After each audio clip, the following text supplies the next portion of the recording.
오늘 마태복음 26장 17절에서 35절의 말씀은 우리가 잘 알고 있는 마지막 만찬, 예수님이 제자들과 함께하고 있는 마지막 식사의 자리의 이야기입니다.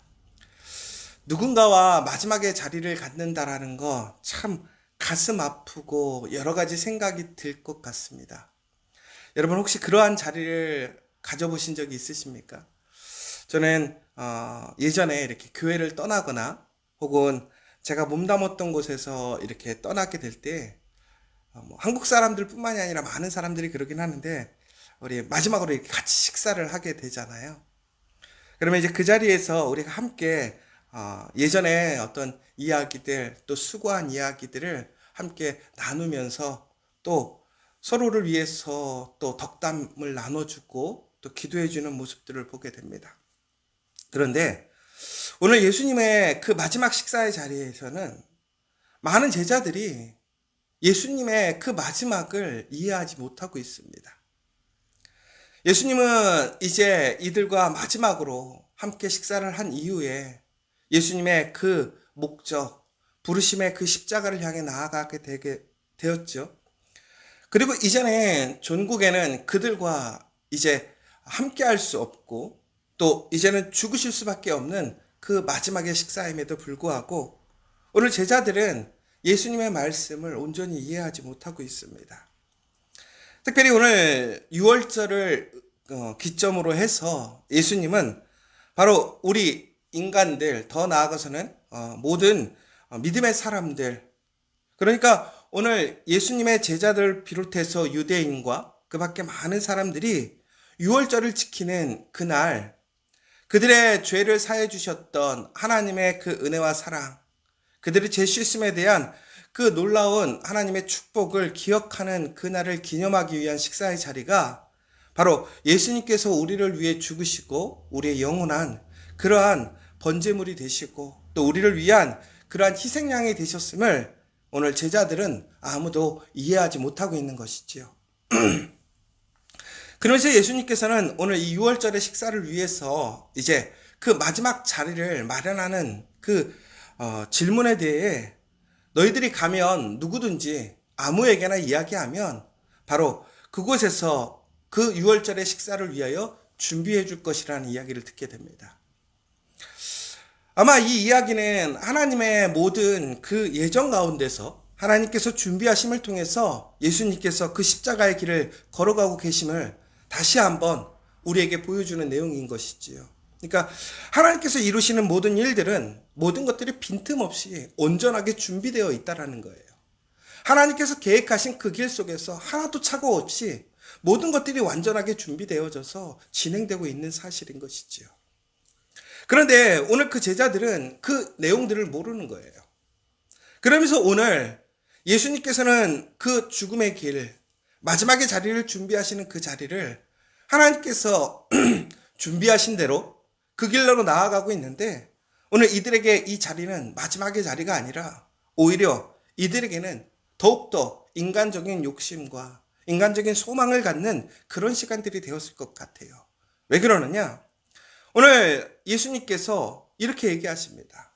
성한 아무에게나 가서 선생님이 내 때가 가까웠으니 내 제자들과 함께 6월절을 내 집에서 지키겠다 이야기하라는 것이지요.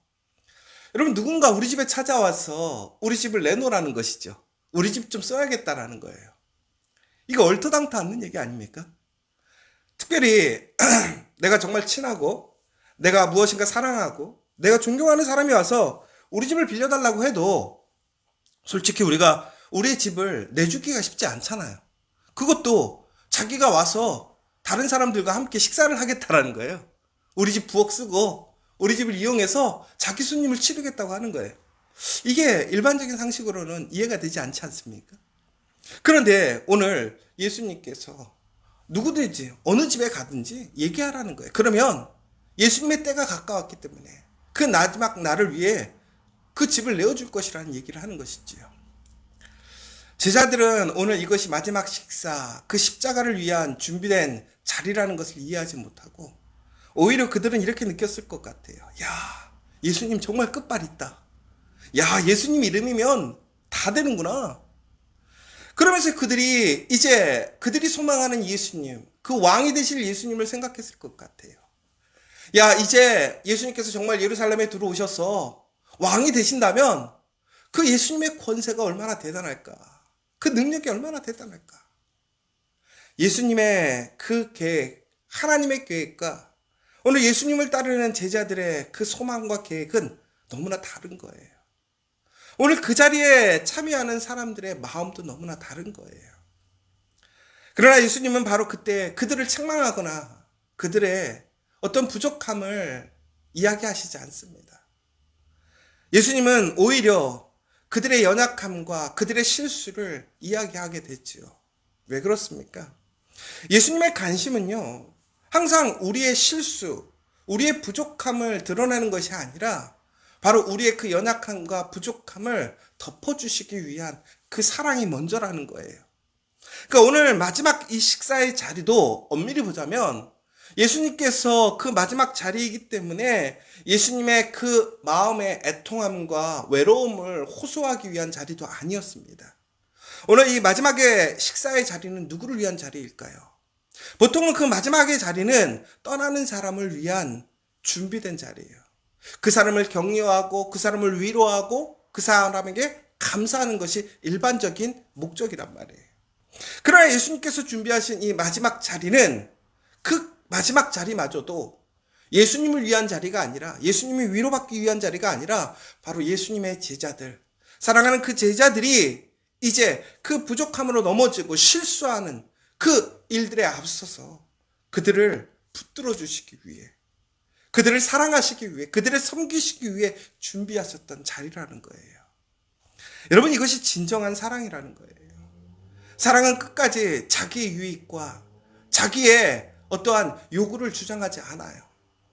그러나 우리는 어느 정도 우리가 사랑하고 섬기게 되면 어떡합니까? 내가 이만큼 사랑한다라는 것을 인정받기를 원하지 않습니까?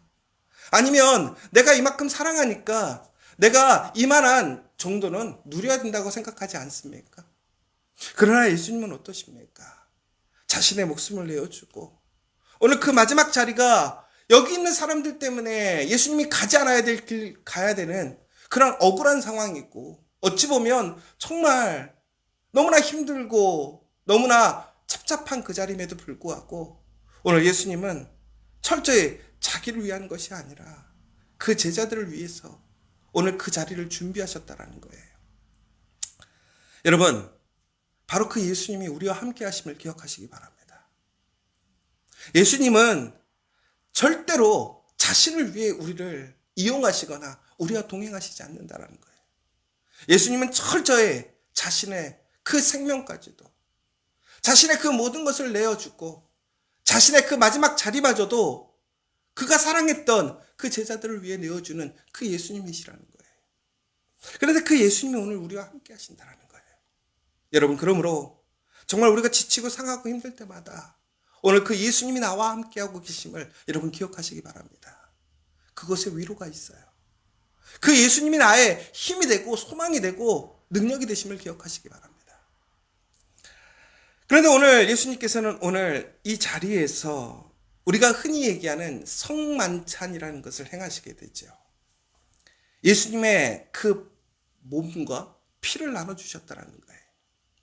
결국은 이 제자들이 온전한 그리스도인 하나님의 자녀가 되는 그 영광에 참여하게 된 것은 바로 예수 그리스도의 몸이 찢긴 거예요. 더 나아가서 예수님의 그 보혈의 피로써 우리가 모든 죄를 용서받게 되었다는 거예요.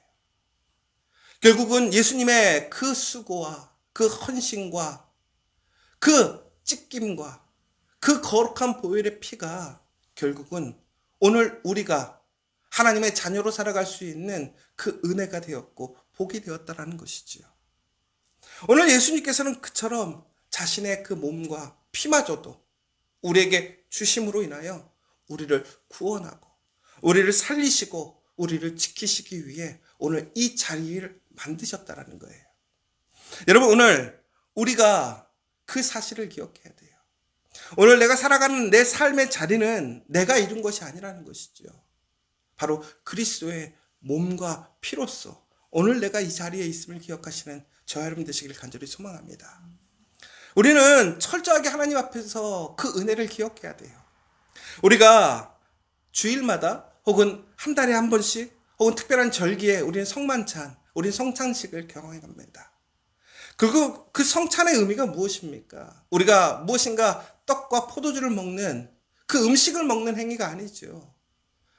바로 그 모습을 통해서 오늘도 예수님께서 그의 그 몸을, 그 고난을 직접 당하시고 책임지셔서 우리를 그 보혈의 능력으로 구원하셨다라는 사실이에요. 그리고 그것이 오늘도 우리에게 유효하다라는 사실인 것이지요. 그리고 오늘 예수님께서는 바로 그들과 함께 그 귀한 생명을 내어주시고 예수님의 그 모든 것들을 양보하시고 내어주신과 동시에 그들의 연약함에 대해서 다시 한번 얘기하시는 거예요.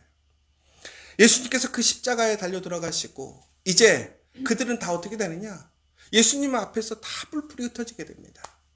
그리고 예수님을 부정하고 부인하고 배반하는 모습들을 보이게 돼요. 그러나 그때마다 그 제자들은 무엇이라고 얘기하냐면 자신들은 결코 그럴 일이 없다고 얘기해요. 베드로가 무엇이라고 그랬습니까? 모두 주를 버릴지라도 나는 결코 버리지 않겠습니다. 내가 주와 함께 죽을지언정 부인하지 않겠나이다. 그러나 어떻게 되었습니까?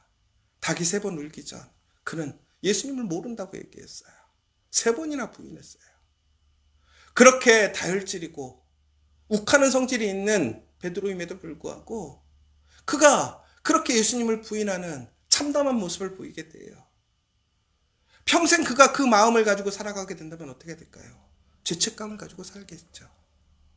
그가 그 마음에 너무나 부끄럽고 창피해서 그는 온전히 살아갈 수 없을 거예요. 그런데 예수님께서는 무엇이라고 그랬냐면 내가 살아난 후에 너희보다 먼저 갈릴리에 가서 기다리겠다고 했어요. 중국에 나중에 우리가 아는 것처럼 예수님은 그 제자들을 모두 다 찾아다니시면서 결국엔 어떻게 하셨습니까? 그들을 회복시키시고 다시 하나 되게 하시고 그 그리스도의 놀라운 영광의 그 복음의 길에 그 주역이 되도록 부르시고 이끌어 주시는 모습을 보게 되잖아요. 결국 오늘 예수님께서는 그들의 그러한 실수가 아니라 바로 예수님과 함께하지 않을 때 우리의 연약함에 대한 그 메시지를 주시는 거예요. 그리고 그 시험과 환난이 왔을 때 너희가 넘어지고 실패했을지라도 다시 내가 너희에게 찾아가서 너희를 붙들어 주겠다라는 거예요.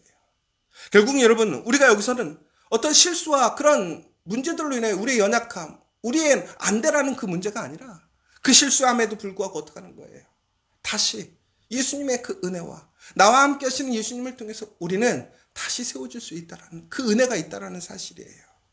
여러분 오늘 어떠한 순간에도 예수님을 기억하시기 바랍니다. 예수님을 붙들고 다시 시작하면 되는 거예요.